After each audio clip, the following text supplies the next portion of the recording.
Archevêque Coutinho Fernando Congo Sunga Bishope Jone Makiese Bitumbo Azobunda Eza nzoto te Kongo na biso bato basoni okwama Milelo epai bitumba pe epai Soki totaleli nzambe te nani akosunga biso Winushilda Edwige la ferme idéale.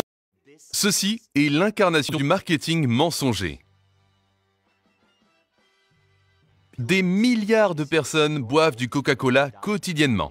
Mais le Coca-Cola ne fait pas partie du régime alimentaire humain. C'est une petite canette remplie de sirop de maïs à haute teneur en fructose. Voici la quantité de sucre sous forme de sirop de maïs que vous donnez à votre organisme quand vous buvez ça.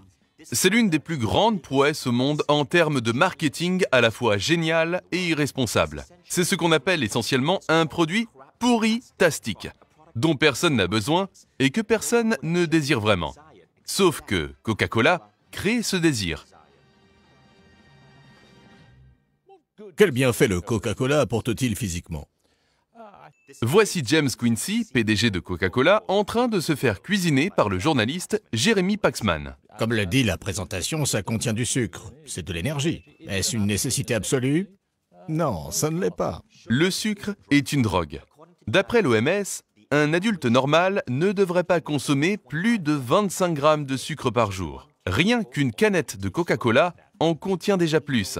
Et aujourd'hui, grâce à la science, nous savons que le sucre est plus addictif que la cocaïne. Il est profondément nocif pour le corps, mène à l'obésité et au diabète, mais aussi a un impact négatif sur les niveaux d'énergie et influence la réflexion en affectant la mémoire et la productivité au travail. En quantité excessive, le sucre est l'une des substances les plus dangereuses pour le corps. Regardez ça. 23 sachets de sucre dans ce seul récipient. C'est l'équivalent de presque 70 grammes de sucre. 44 sachets de sucre dans celui-ci. 44. Ça fait 140 grammes de sucre. D'après l'OMS, c'est la quantité raisonnable de sucre pour une semaine. Mais vous pourriez la consommer dans le temps nécessaire pour regarder un film. Mais il n'y a pas de sucre dans le Coca-Cola Zéro. Pour remplacer le sucre, des édulcorants artificiels sont ajoutés afin de préserver le goût. Aujourd'hui, nous savons que ces édulcorants sont extrêmement nocifs pour le corps. Nos intestins abritent des milliards de bactéries qui régulent notre métabolisme et nos émotions. Ces bactéries intestinales nous maintiennent en bonne santé et permettent à notre corps de fonctionner normalement.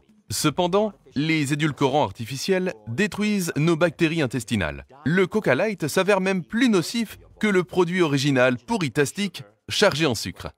Reconnaissez-vous votre rôle dans l'épidémie d'obésité?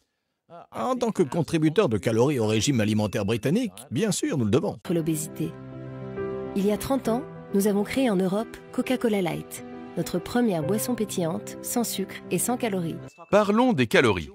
Entre 200 calories de brocoli et 200 calories de Coca-Cola, quelles sont les meilleures? Toutes les calories ne se valent pas. L'argument des calories est utilisé pour vous mentir sur le fait que le Coca-Cola est une substance dangereuse. Plus vous pensez qu'une calorie est une calorie, que si vous mangez moins et faites plus d'exercice, alors ça ira. Mais ce n'est pas le cas. Nestlé le fait. Coca-Cola aussi.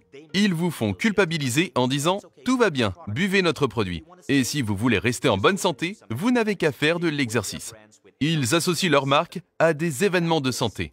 Mais la science montre que 80 à 90% de votre silhouette n'est pas le résultat de votre activité physique, mais de ce que vous donnez à votre corps. C'est pour ça que nous nous assurons à informer le public. Nous n'essayons pas de cacher les informations relatives aux ingrédients du Coca-Cola classique. Mais vous le faites. Nous les mettons dans les publicités. C'est un mensonge. Ce n'est pas dans leur publicité. Les publicités de Coca-Cola misent sur l'émotion. Elles parlent à votre cœur, répriment votre logique et vos connaissances sur la santé pour que vous achetiez leur drogue. Les moindres détails de Coca-Cola ont été étudiés pour vous séduire et vous laver le cerveau, de l'effervescence en ouvrant une canette jusqu'au son produit quand vous le versez dans un verre, en passant par les couleurs de l'emballage. Coca-Cola utilise sciemment la cause marketing et joue sur les émotions pour masquer le fait qu'ils ont réussi à laver le cerveau de millions de personnes afin qu'elles consomment volontairement une substance dangereuse. D'ailleurs, le PDG de Coca-Cola, Roberto Goizueta, a dit à son personnel « Nous ne nous battons pas contre les autres colas. Nous devons dominer le marché de l'eau. » Car j'avais soif par temps froid, tout comme j'avais soif par temps chaud. Et quand j'avais soif, je pensais au Coca-Cola. En hiver, vous essayez de me vendre quelque chose. Alors, agissez. Améliorez la santé des gens dont vous vous souciez. N'hésitez pas à partager cette vidéo. Vous pouvez même la raccourcir, l'éditer, la doubler, la traduire dans votre propre langue, la mettre en ligne sur votre propre canal de YouTube, Facebook ou Instagram. Mais aidez à faire passer le message.